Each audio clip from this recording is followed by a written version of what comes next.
Hello everyone and welcome to this video in which we'll be discussing how to prepare for the CAT examination given that you have got about 12 months in hand. So what should be a strategy and pacing of preparation if you want to succeed in utilizing the next 12 months properly and most efficiently for cracking the CAT examination. So before I start, firstly about myself, I'm Varun Krishnan. I've been teaching students how to clear this examination and not just CAT, but CAT, GRE, GMAT, all the competitive examinations at the graduate and postgraduate levels. I have been taking classes for, and this I've been doing for the last 7 odd years.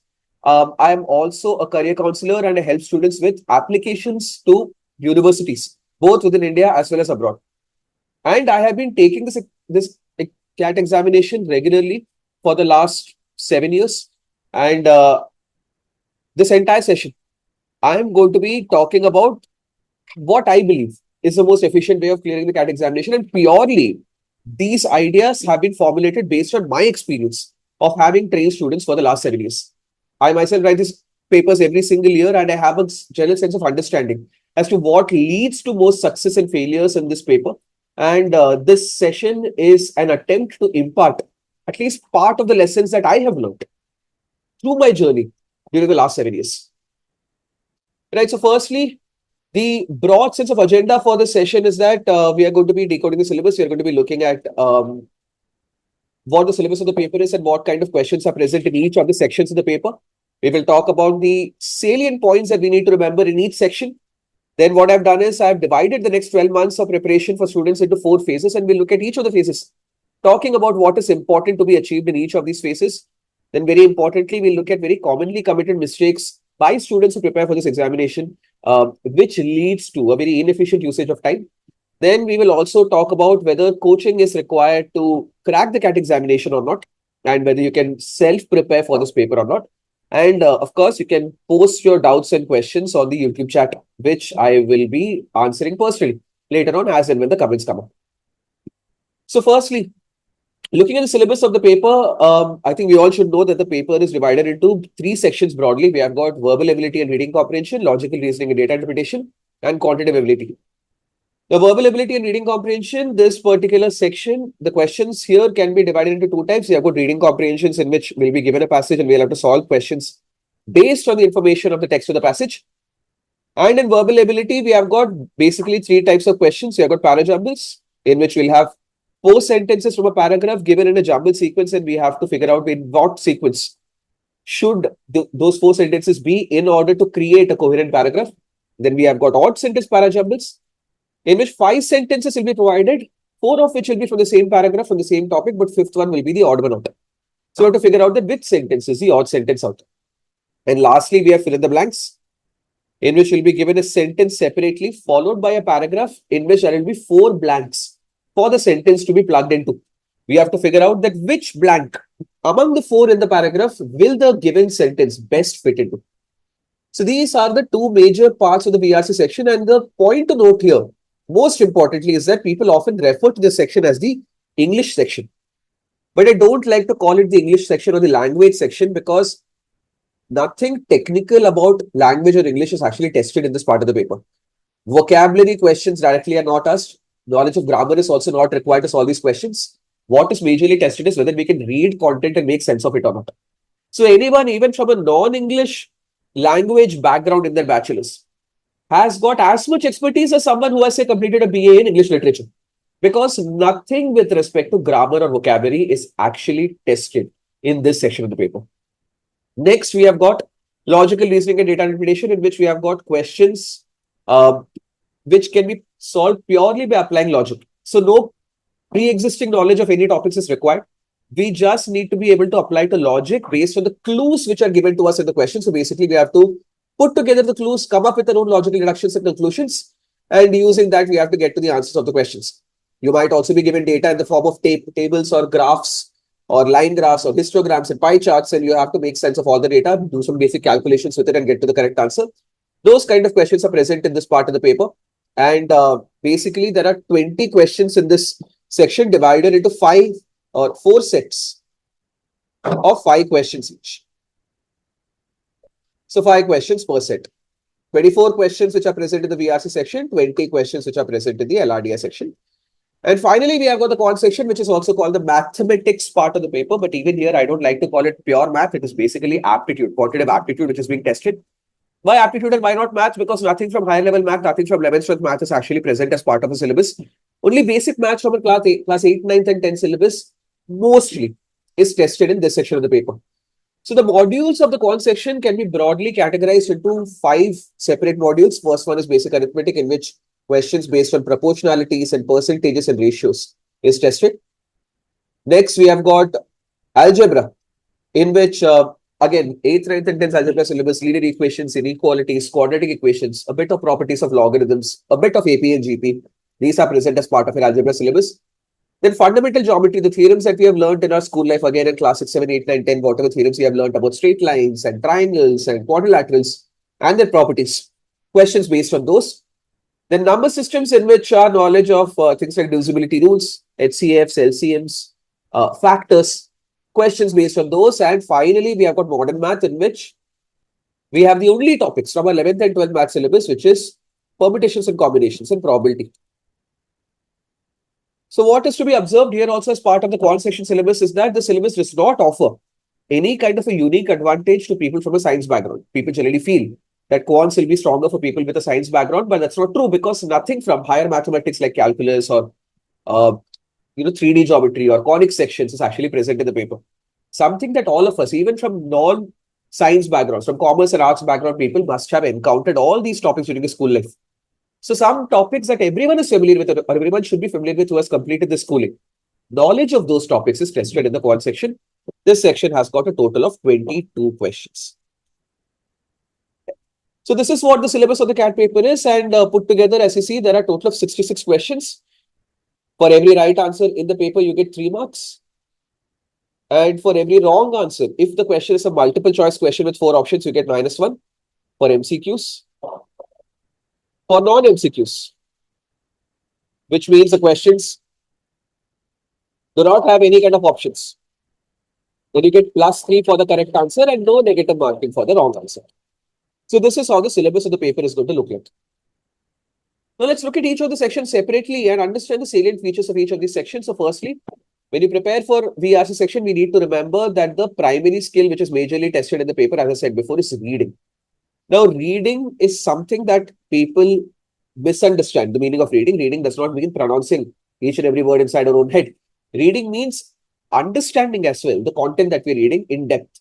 We need to try and figure out what is the passage trying to communicate, which idea is it trying to support, which idea is it trying to oppose, who is it supporting, who is it opposing, what does the author feel critically about, what is the author actually performing within the passage. Are they analyzing something? Are they arguing for or against something? Are they giving us moral lessons? Are they talking about or trying to describe a topic of discussion which we might not be very familiar with? So the function of the passage and why it has been written, we need to understand that, and that is what is called reading effectively. So anyone who has a regular reading habit and who reads to enjoy and understand will automatically have an edge in this paper. So reading, anyone who is good at reading is automatically going to get a better score in this section. And why am I talking about reading? Because the major part of this paper is reading comprehension. So when I say major part, I mean of the entire 24 questions, you have got 16 reading comprehension questions. And last year we had 2 summary questions, which means 18 out of 24 questions were actually directly testing whether we can read content and make sense of it or not. So reading comprehensions are a bread and butter. Anyone who knows how to solve reading comprehension exercises well, who knows how to read a text and understand the deeper meaning of it and logically deduce things from it, will be able to score well. And when I say well, I mean he will be able to score even 95+ percentile purely by doing reading comprehensions well enough. The verbal ability section is only for augmentation, to push your score above that 95 percentile mark when you get 96, 97, 98 percentile. So verbal ability is the auxiliary part of the paper. The most important part of this section which we have to master is reading comprehensions. Which means that to get better at reading comprehensions, what do we need to do? We need to practice reading comprehensions. There is no other substitute for this. The more RC exercises we practice, the better our capability of solving these exercises during the time of the examination will become. There is a knack that we need to develop. There's a certain kind of thought process that we need to develop in order to get better at reading comprehension exercises, which can only be developed through practice. While practicing, we understand that how to read a passage. What is it that we're supposed to understand from a passage? What is it that we need not focus while we're reading the passage? How to understand questions, how to figure out which options are right and why, which options are wrong and why. All these are very fundamental skills that only practice can hone and sharpen. There is no substitute for practice, and the more sustainably for a longer duration of time we practice reading comprehension exercises, the better our capability of performing well in the section becomes. And because I said reading is a major part of the section, so reading articles. Reading articles from topics that are alien to us, that we are not very comfortable with, putting ourselves beyond the comfort zone and trying to make sense of the topics of discussion or the content of those articles is what is going to hold us in really good stead as far as performing well in the section is concerned. Okay.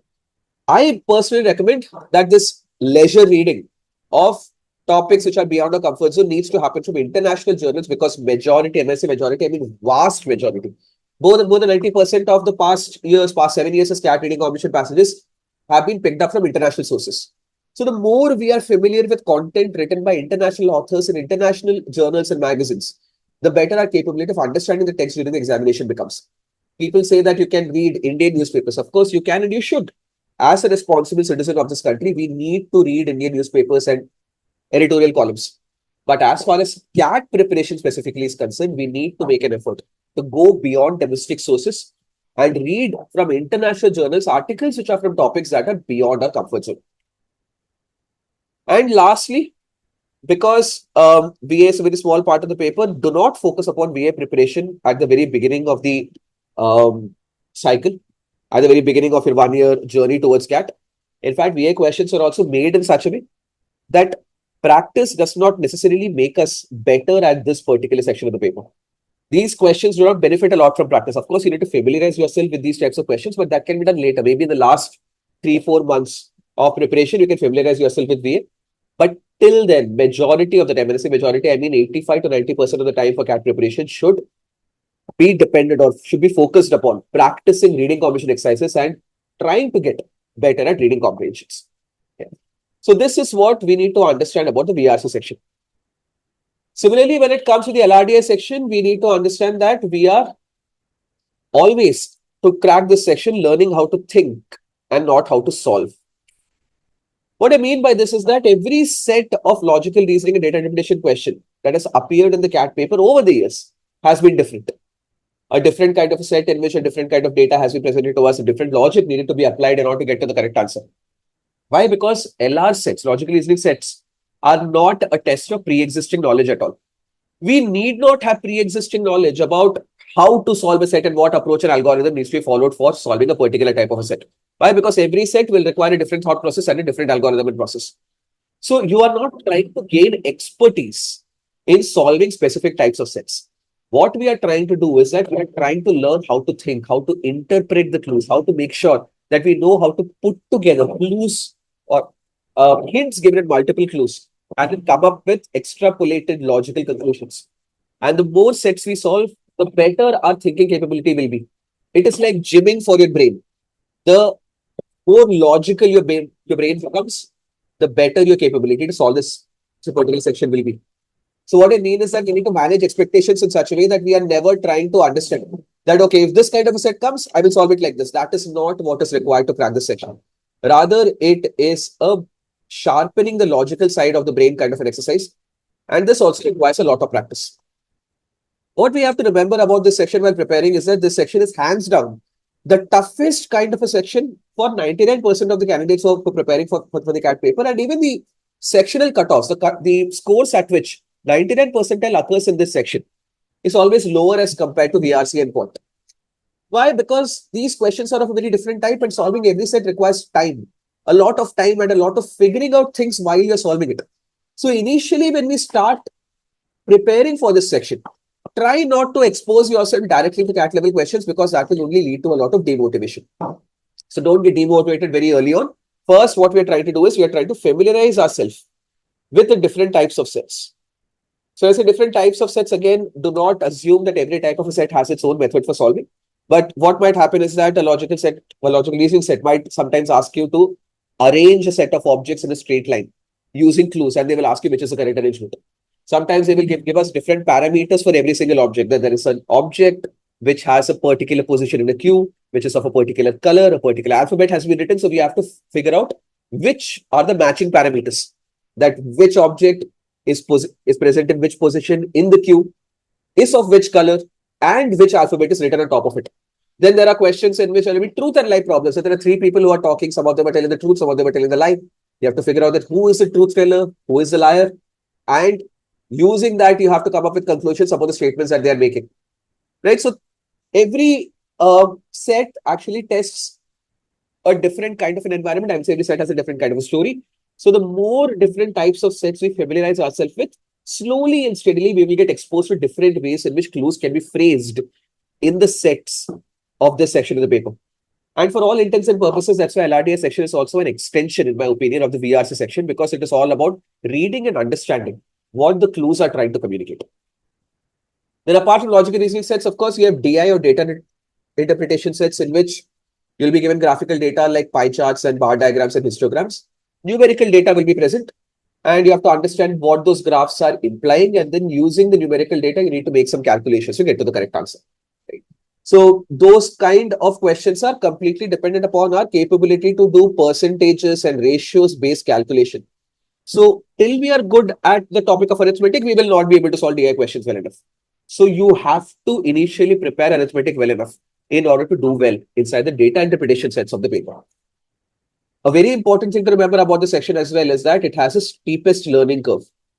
What I mean by this is that initially, you'll find that you are not gaining very quickly a level of expertise in solving such questions, because again, we are not learning a method to solve every question. Every set will look different. So till we solve about 350, 400 sets in the paper, we will still feel as if we are very slow, that we do not know exactly how to solve a particular set, that we are not very confident in our capabilities. And we have to respect that. After 400, 450 sets we have solved, suddenly we will see that there is an increase, an elevation in our level and our capability of solving LRDS sets. So till then, we have to be very patient. I know so many people who will take the first few mocks, not be able to solve a single set, get a 0 in the section of LRD, and they will give up and saying that this section is not for me. I don't know how to solve these sets at all. That should not be done. In fact, that is a story for majority of the CAT test takers. Know that if that is happening to you, it's happening to everyone else. Be patient. The more you practice, suddenly you will see that you have developed a kind of a skill where you are understanding sets better and the clues given in the sets better, which makes it easier for you suddenly to solve sets much more quickly and surely. And of course, goes without saying that mock tests are key to improvement. Only when we start taking the mock tests of the CAT for CAT will we actually understand how quickly a set needs to be solved. And also we'll understand that how to figure out whether a set is easy or difficult, and how not to pick up a difficult set while we're solving the paper, how to pick up the easiest set in the paper. All of these are skills that only mock test taking can actually improve. So till we start taking mock tests, don't expect that you will have confidence in the section of the paper at all. And finally, coming to the quant section, the QA section of the 5 modules. In the QA section, the most important module is basic arithmetic. In fact, over the years, historically, arithmetic questions have almost been contributing about 50% of the total weightage of the paper. Last year, I think, was the first time that arithmetic questions were a bit lesser. There were 8 questions out of 22 questions which are for the topic of arithmetic. But otherwise, arithmetic questions are the questions in maximum amount of abundance in the paper, followed by the topic of algebra. Last year, there were 8 questions from arithmetic and about 8 questions from algebra in every single slot of the CAT paper. So 16 out of 24 questions were for these 2 modules itself. So till we are good at these 2 modules, till we are comfortable with the basics and fundamentals of arithmetic and algebra, we cannot do justice to this section of the paper. After these 2 modules, the next most important and biggest module is geometry. If someone is serious about this paper and they want to score at least a 90-95 percentile in the quant section of the paper, arithmetic, algebra, and geometry basic fundamentals must be absolutely clear. Now, the way to prepare for this section is that we need to understand that we don't need to be an expert in the quant section at all. I'll give you last year's example. Last year, 22 questions in this section, which means the total marks is 66. Out of 66 marks, 99 percentile in most slots was approximately at around 24 marks, which is only 8 questions.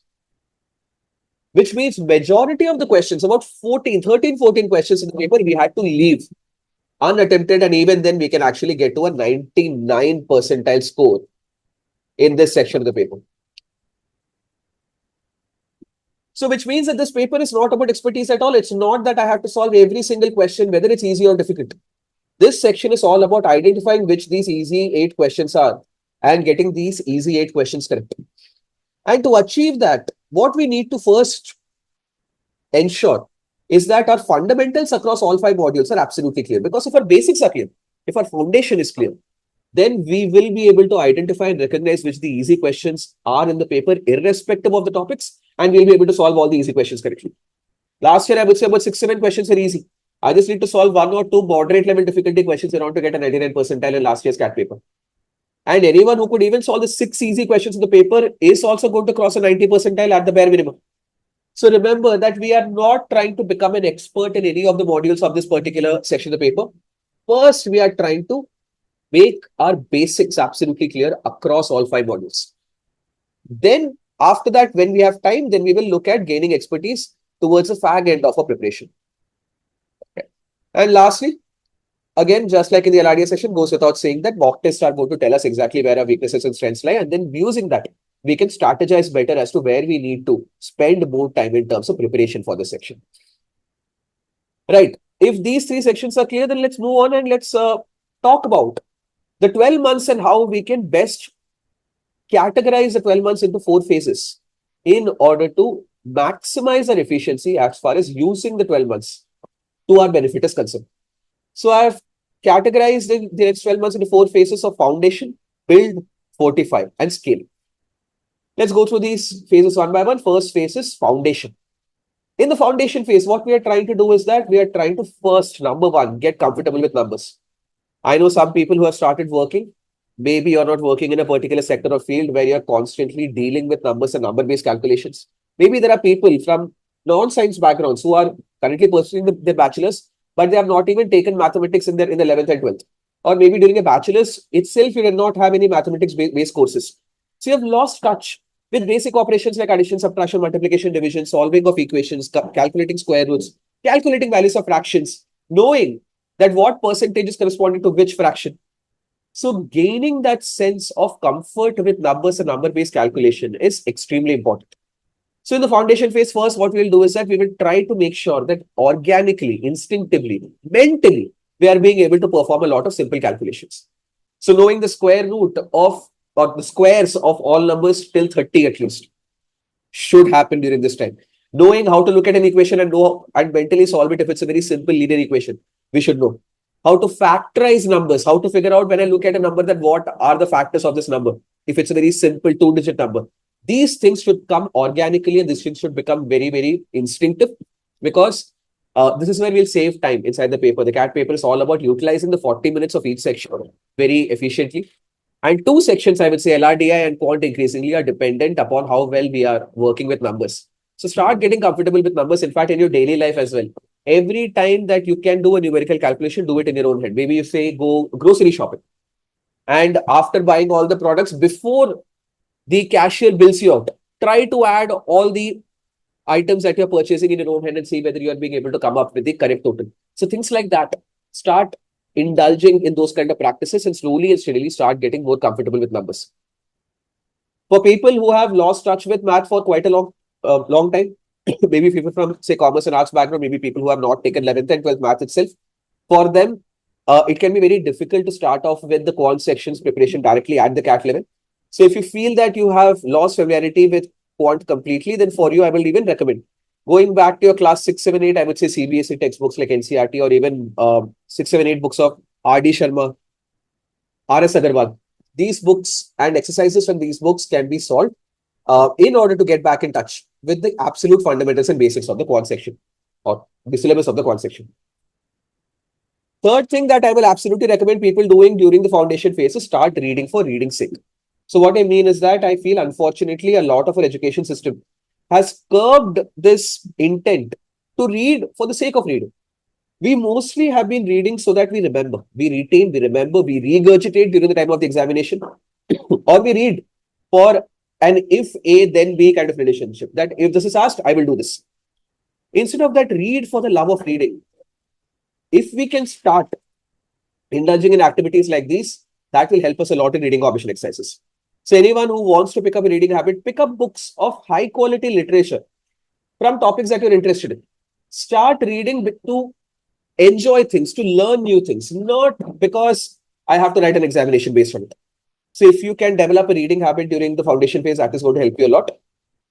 And last thing I'll tell you is that start engaging yourself in cerebral pursuits. It means that instead of using your leisure time to maybe scroll through reels or scroll through YouTube shorts, I would rather say download apps in which, say puzzle-based games are present that you can play on your cell phone. Maybe you can buy puzzle books. Like there's a lot of Shakuntala Devi books that are present in the market. Pick those up. Do those for leisure. Engage yourself in more cerebral pursuits. Maybe even say you are actively taking part in a quizzing community. All these helps a lot. The more we do brain-intensive tasks, cerebral-intensive tasks, the better we are equipping ourselves in order to perform well in this particular paper. This is also something that I will absolutely recommend that people should do during the foundation phase. And I would say the first 2 months, you can actually spend in doing justice. So first 2 months is the foundation phase. After 2 months, suppose you are starting your preparation in November, then from the month of January is the build phase. So what do you do in the build phase? So first thing is that we need to have sustained RC practice. So reading comprehension practice needs to start definitely at least from the month of January, and we have to sustain it. When I say sustain it, every single day, you have to practice at least 1 or maximum 2 reading comprehension exercises. This has to be done. And don't think that this can be done in this way that 5 days I did not practice reading comprehension exercises at all. So 6th day, I'm going to sit and I'm going to solve 6 reading comprehension exercises. That's not going to be helpful at all. But practicing reading comprehension exercises on every single day as a mandatory activity, like it's a mandatory activity to brush your teeth or to take a shower or to have your breakfast, like that practicing one reading comprehension exercises on a daily basis is absolutely required. And while we are practicing, it's very important that after solving a particular RC exercise, that we go through the solutions and answers for every single question and try to figure out whether our thought process and the logic that we are applying to get to the correct answers was the same as that of the paper setter or not, or whether I can learn something from the solutions which are provided. So this absolutely has to be done on a daily basis. Next, what we will do is that, as I said before, the logical reasoning sets can be categorized into genres or types. It's very important to familiarize yourself with the different types of sets that have appeared in the CAT paper over the years. So you have to solve a few arrangement-based sets, few games and tournaments-based sets, few conditional statement-based sets, some sets based on set theory. So that I know, or I have started looking at clues across different genres of sets, so that I know how different types of clues can look like and how I can deduce something logically from them. And third, and a very, very important thing, which is going to take maximum amount of our attention during the build phase, is that we need to actively cover quant syllabus. The most important word here is cover. We need to cover quant syllabus. So which means that we are looking at width of coverage. We are not looking at depth at this point of time. As soon as possible, basics of one module after the other, one topic after the other, we are trying to cover as far as quant syllabus is concerned. Difficult questions of every single topic or every single module, we will think about later on. But foundation level coverage of syllabus needs to happen very actively and very quickly and very intently during the build phase. And as I said before, focus on basics. Forget about going into depths. 5-month duration for this. During this duration, our entire focus is that we need to be very comfortable with solving reading comprehension exercises. We need to only familiarize ourselves with the different types of set of logical reasoning.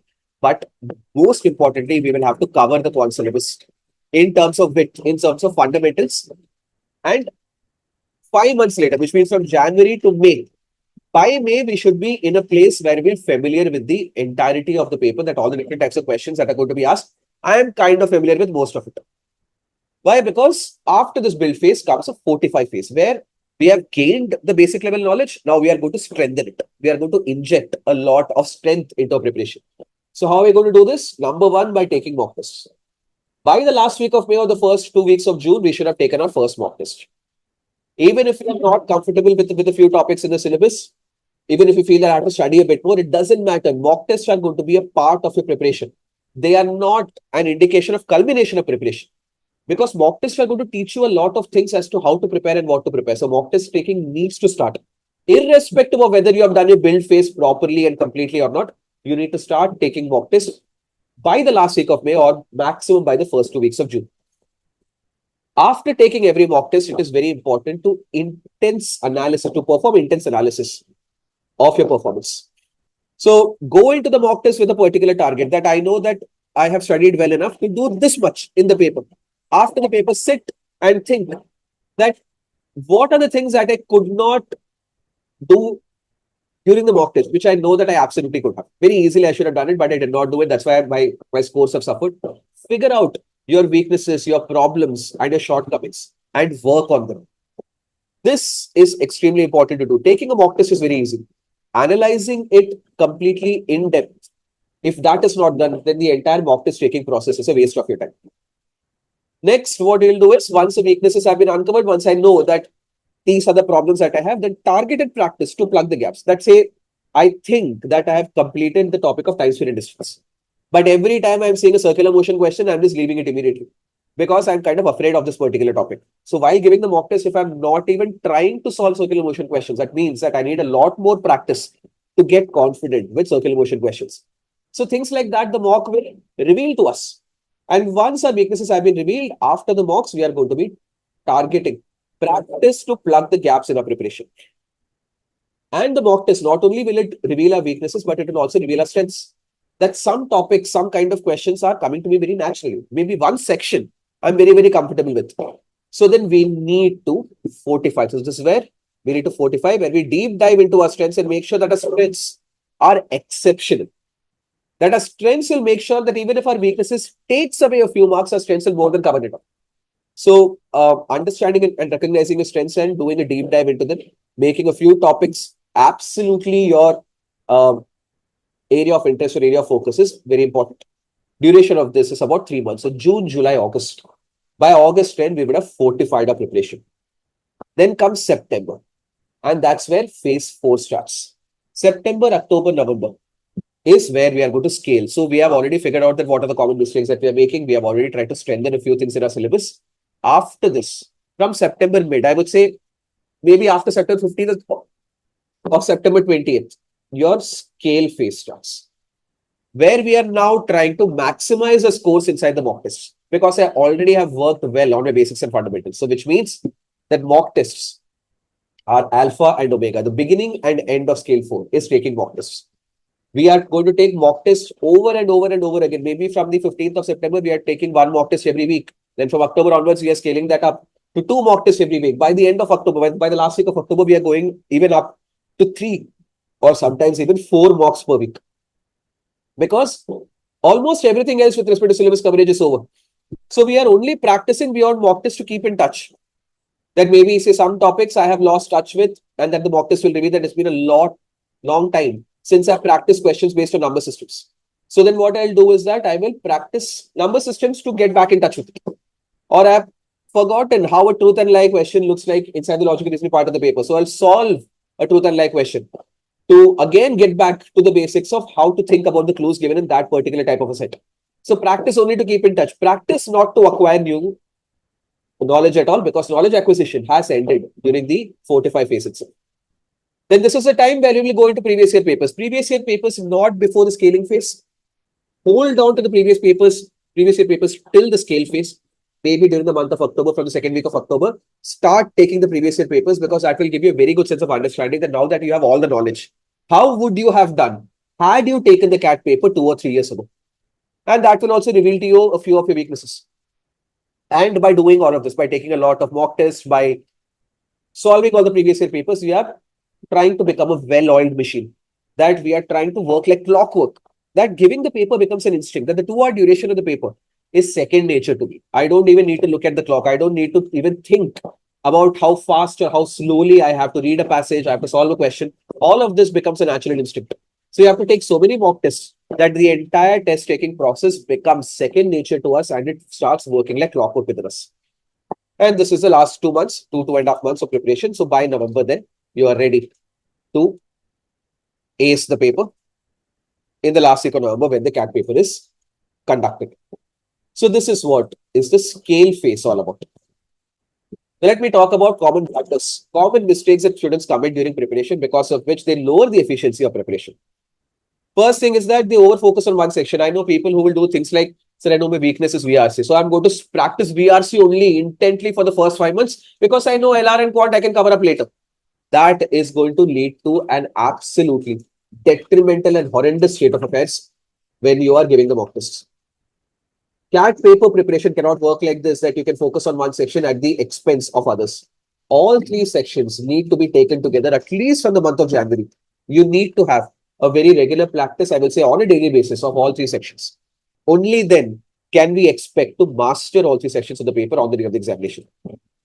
Second thing is, I know people who will start with a lot of motivation to begin with. I know these people are especially people who decided to say take CAT 24, but they did not prepare for it. For some reason, they were busy with their work, college life was too hectic, or they got distracted by some other hobbies that they had, because of which they did not put their heart and soul into preparation for CAT 24. So they decided even before CAT 24 that, see, this year I'm going to just take the paper to get a feel for the paper. CAT 25 is what I'm going to prepare for intently. I know I have wasted 1 year, but next year I'm not going to waste it. So they start off with a lot of motivation.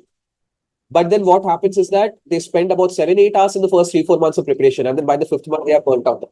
They have lost all energy. They have lost all interest. They feel that, okay, I feel very exhausted, very tired. It's the same thing that I'm doing over and over again. Let me take a break of 2 months, 3 months. And then when they start again in the month of June, July, suddenly they feel that they're starting from scratch again. So that is a very dangerous thing to happen. Remember, this extreme motivation and spending too much amount of time towards preparation at the very beginning is very wrong and very dangerous. Initially, all that we're trying to do is spend about 1.5 to 2 hours. I will say in the first 2 to 4 months. Daily 1.5 to 4, or not even 4 hours, 1.5 to 2 to 2.5 hours of preparation on a daily basis is enough. In fact, I would say 2 to 2.5 hours of preparation is enough even till the 6th month. From the month of July, August, we need to elevate that to about 3 hours of preparation. Maybe from September, October, we are trying to push it to 4, 5, 6 hours of preparation. More than 6 hours of preparation on a daily basis is not even required at any point of time during the CAT papers prep, because this paper is a test of aptitude. It's not a test of knowledge.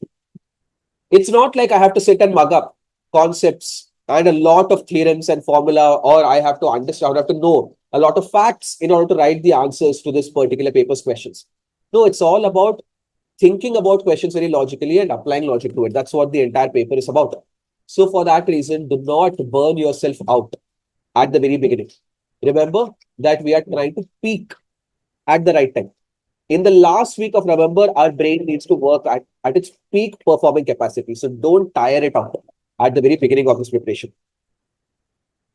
Next, third thing, which I've seen so many people do, is that they're very inconsistent in prep. When I say inconsistent, I do not only mean that they spend varying amounts of time every single day, but they also do random things, that suddenly they will practice reading comprehension exercises for 2 days and they will not practice it for 7 days. They will start with the topic of arithmetic, but before covering arithmetic, they will go to number systems. Then they will go to PNC probability. They will not practice LR at all for 1 week, and then for 3 weeks they're only practicing LR.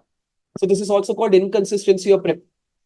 What happens because of inconsistency is that it is actually a sign. It's actually a harbinger of the fact that you have got no direction. That you are running around like a headless chicken without any direction. You're applying a lot of effort.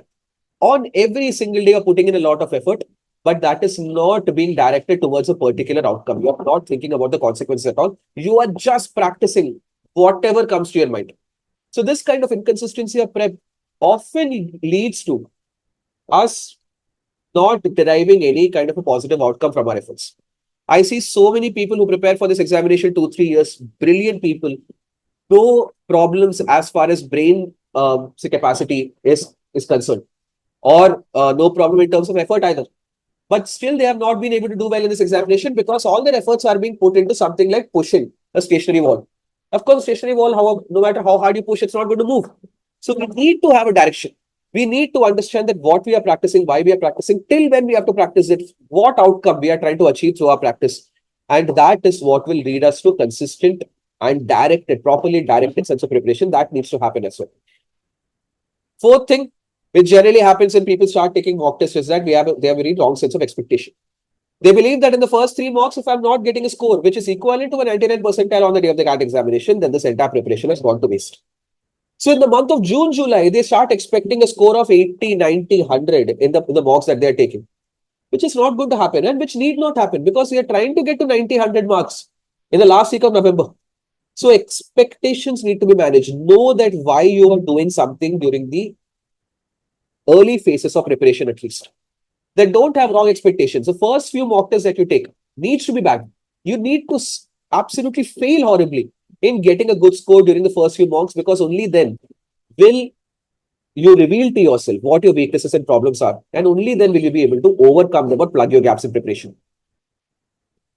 And next thing, which also is something that people try to do, is that whenever they have a weakness, they try to apply a tip or a trick that they have heard from somewhere. That they try to avoid practice, they try to avoid effort. They say that, okay, VRC I'm not being able to solve by reading and getting a sense of understanding of the passage. So let me do one thing. Let me read the question first, search for whatever is asked in the question inside the passage. I know this kind of an option is wrong, this kind of an option is right. So I will eliminate such kind of options. I will mark such kind of options without thinking about what the intent of the passage is or without thinking about the options, what they're trying to say. Similarly, I know people in logical reasoning, they will try to say that, sir, if this kind of a set comes, this kind of an option cannot be the correct answer. In quant, also, people will use a lot of tips and tricks that they've heard from somewhere that start from the middle of the paper. That's why these simple questions are. See, all these kind of quote unquote strategies and tricks are not going to work in the CAT paper.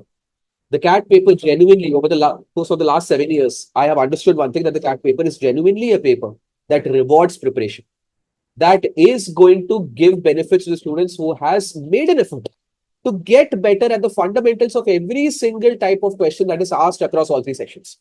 So try to upskill yourself. Don't believe in people who say that by doing this, even if you don't have the skills, even if you're not practiced enough, you can actually get a good score in the paper. Not going to happen. You need to put effort, and effort will be rewarded. Then next, a very, very important thing that I've seen people do is that they try to stick to those particular things in the syllabus which gives them a lot of comfort and joy. Like I know people who have taken the JEE examination are great at solving algebra questions. They pick up all quant books as possible from the market, and they practice level 2, level 3 exercises of algebra from all those books. They feel so great about themselves because they're being able to solve a lot of algebra questions. But in the process, they ignore VRC. Why? Because that is not giving them scores. That is giving them a sense of discomfort that every time that they're solving an RC exercise, they're making a lot of mistakes. They're sometimes getting negative marking inside the VRC section. But they don't want to focus on that because it's very difficult to confront our demons. Don't be that person. We need to confront our demons. We need to figure out that what our problems are and focus our preparation more towards the problems. Growth happens when we put ourselves outside the comfort zone. So don't avoid discomfort. Don't only do things that you like. Of course, you have to do that. You have to strengthen your strengths. But do not ignore weaknesses, not at the expense of your weaknesses. Try to put yourself in more and more uncomfortable situations during time. You will then find that your scale of improvement is much better. And lastly, very important thing that I want to talk about is don't follow random advice blindly. Okay. So there are 2 points that I want to focus upon here, which is one is blindly, one is random advice. See, we are living in the social media age where content is in abundance. You will find content from umpteen number of different sources. But don't follow all the advice that are given inside the content.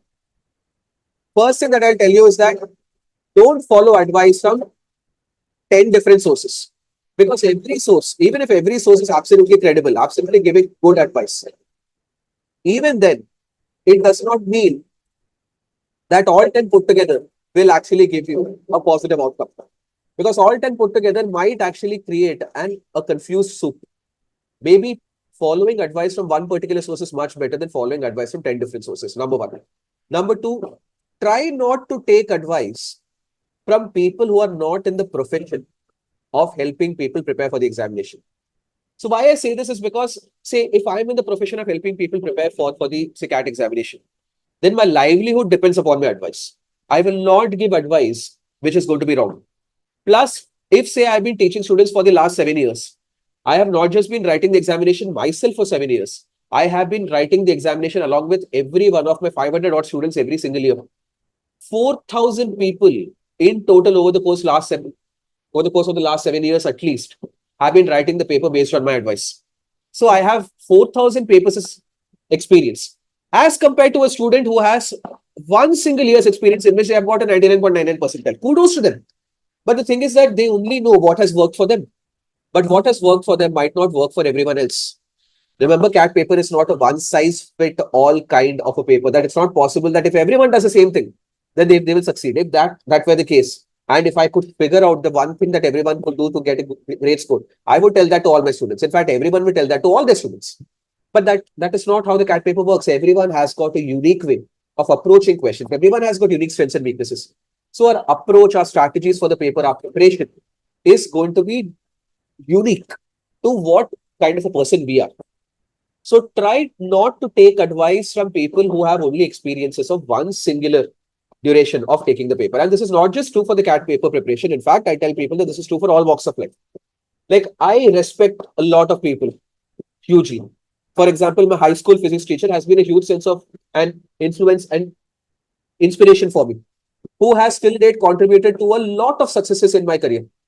But if say I'm going to make a financial investment somewhere, I will not take my physics teacher's advice. I will still take the advice of someone who is an expert in financial matters, even though I respect my physics teacher more than anyone else in this entire world. Okay. So take advice from experts. And the blindly part, why I'm focusing upon this here is that is because only you are going to be the best judge of what's going to work for you and what's not going to work for you. So something has worked for some, but don't blindly follow that. Okay. Follow advice from people that you can talk to, that you take some advice from them, that you sit with them and then you discuss that I did this, but it's not working completely. What is your take on it? Because you gave me the advice, but it's not working for me. Do I need to change something? Take advice from those people who are willing to engage in conversation with you to understand what your individual problems are. In fact, at GradSquare, what we do also is that with every single student, we actually have a scheduling of an appointment at least 2 to 3 times every single year where we sit and look at their mock test on a one-to-one basis. At least we sit with some students 4 to 5 times individually to figure out what problems they are having in their mock test, to give them specific advice that will work based on the way that they are taking the paper. And then we discuss it with them later on, that whether advice worked or not, whether it needs to be tweaked. It's very simple to read a Quora answer or to see a YouTube video and then follow the advice blindly. But if it does not work out and you cannot reach out to the person who has given that advice, then that advice is very dangerous to follow. So avoid following a lot of advice from a lot of different sources. Pick up one source which you know has got a lot of expertise as far as the CAT paper preparation is concerned. And do not follow any advice blindly. Question it. Try to restructure the advice that has been given to you, which caters better to your needs and your strengths and your weaknesses. These are the common blunders that I wanted to talk about. Now, once again, at the end, I want to summarize the key points that I want everyone to remember. As far as preparation is concerned, is that, remember, again, balance preparation across all 3 sections. Do not neglect any of the sections. Remember that CAT prep is a marathon and not a sprint. So as we discussed before, extreme motivation at the beginning or extreme motivation at the end with nothing in the middle is not going to help you crack this examination. Run it like a marathon. Pace yourself every single day. Some time and effort needs to be dedicated towards CAT paper prep. Do not wait for syllabus completion to take mock test. I know that in the month of June, suddenly, if you're asked to take the mock, you will feel that you are very underprepared. But don't let that be a deterrent which stops you from taking mock test, because till you take mock test, you're not going to improve in your performance in this examination. Constantly evaluate your preparation. Every month or every 2 months at least, sit and think that what you have completed and what needs to be done next. Only that will provide a proper direction to preparation that will lead to consistency in prep. And finally, remember that 1 year is a good amount of time to prepare for this examination. But this early start is only going to be beneficial as far as you're consistent and you're preparing every single day. If you start preparation in November, December, you study January, February, March, you go and do something else, you forget about preparation. Suddenly in the month of April or May, you start again. Then all the effort that you had done in the months of November, December and January has gone down the drain. You'll again have to start from that place, and there is no difference between you who has started your preparation 1 year early as compared to someone who has started the preparation with only 6 months in hand. And believe me, starting the preparation with only 6 months in hand is way more difficult as compared to starting the preparation with 1 year in hand, because what those people have to do who are preparing with 6 months or lesser in hand is that they have to start taking mock test immediately as soon as they start preparation. So they have to balance syllabus coverage and mock test taking both together. And that is a very I would say, mentally taxing exercise. It's very stressful. It's mentally taxing. It requires a lot more amount of time and effort. And a lot of people are not able to manage it. So if you are starting early, make sure that you are consistent. Now, let me also talk about that whether you should take up classroom coaching or not. And this is something that a lot of people don't understand. That people think that they take coaching in order to get access to book materials and to test series. See, you don't need to come to the classroom in order to get book materials and test series. That you can buy separately. In fact, book material, you don't even have to go to a coaching center. You can buy it second-hand from a lot of bookstores which have got all these CAT prep materials abundantly available. But why do we come to classroom coaching? Firstly, because classroom coaching provides you a very nice sense of a progression from fundamental to higher level of difficulty questions. So it makes sure that you have achieved conceptual clarity of all topics in a very progressive kind of a way, so that you know exactly what needs to be done after what to increasingly better your expertise. Then what happens is that if you have classes every single week, then your motivation levels are not going to fall. Because you know that you have to go to class every single week. So you have to do something in preparation for those classes. While sitting in the classes, if you want to understand whatever the faculty is actually teaching, you need to be aware of what was taught before. So it keeps you in touch with preparation. When we don't have structured classes and we prepare by ourselves, oftentimes what might happen is that because we are only accountable to ourselves, we are not accountable to someone else. So people who are not very self-disciplined lose that sense of motivation to prepare on a very regular and consistent fashion. So that is a second thing and a very, very important thing that classroom coaching provides. Third thing it provides is that when you come to the classroom and when you see others sitting with you in the classroom and they are answering questions better than you, they remember things that have been taught before and you don't, you will feel that you have to put in a lot more effort. It will tell you where you stand with respect to your competition and whether you're ahead of them, whether you are behind them. And that is a huge sense of motivation while you're preparing. And that is an extremely important thing to be achieved. And that is what classroom preparation can provide you. Most importantly, though, classroom preparation, especially when classes are taken by experts who know about this entire examination in and out, is that they will be able to provide a proper direction to your efforts. If you are willing to put in a lot of efforts and hard work, they will be able to tell you that what is the most efficient way of directing this amount of time and effort that you're willing to put into preparing for this examination, which will maximize your output. So mentorship is what you are getting into classroom coaching for. Now, let me conclude this entire session by talking about GradSquare. See, GradSquare was started by 3 mentors. One of them is me. I'm one of the directors, and there are 2 other mentors, and all 3 of us are postgraduates. Okay. We are all working in the industry, doing our own thing. But we quit our jobs and came and started GradSquare only because we were interested. We were genuinely passionate about helping people better their careers. This is started as a passion project. It's not started because we did not have anything else to do. This is not because we were in the field of academia from the very beginning. We genuinely feel passionate about helping people reach their career goals. So which means that we put our heart and soul into every single thing that we do. We leave no half measures, no stones unturned when we are helping students for any of the examinations or any of their career-based pursuits. Second thing that I wanted to understand is that the 3 mentors who are going to be taking all your classes also all our secondary mentors also who are not founders, even they are in touch with reality, which means that even they are going to be taking all of these examinations every single year. So not just me, all the mentors at GradSquare take the examinations like CAT, like NMAT, ZAT, SNAP, even GRE. We take almost every single year. So we know what the students experience every single year. Plus, we talk with our students on a personalized basis on a monthly basis. So we know the kind of struggles and problems they actually go through. So we make sure that we are in touch with reality. We don't look at it from a very mentor perspective. We look at examinations and preparations from a very student perspective. Third thing that we do is that we give personal access to our WhatsApp numbers, to all the mentors' WhatsApp numbers to our students. So that you can text us any kind of doubts and your doubts will be answered at your beck and call. Even in the middle of the night, we actually answer questions and doubts. Not just with respect to questions, but even with respect to things like preparation schedule or loss of motivation, or if something has happened because of which your preparation has been disrupted, then to how to rectify it. All of these, we actually do it on a very personal basis on WhatsApp or through personal calls. Then, as I said before, we sit for one-to-one mock analysis. Every single year, we conduct over 200 to 250 individual mock analysis with students separately. Even this year, so far I have done over 200 mock analysis and there is still about a month to go. Then one more thing I want everyone to know is that we are education industry experts.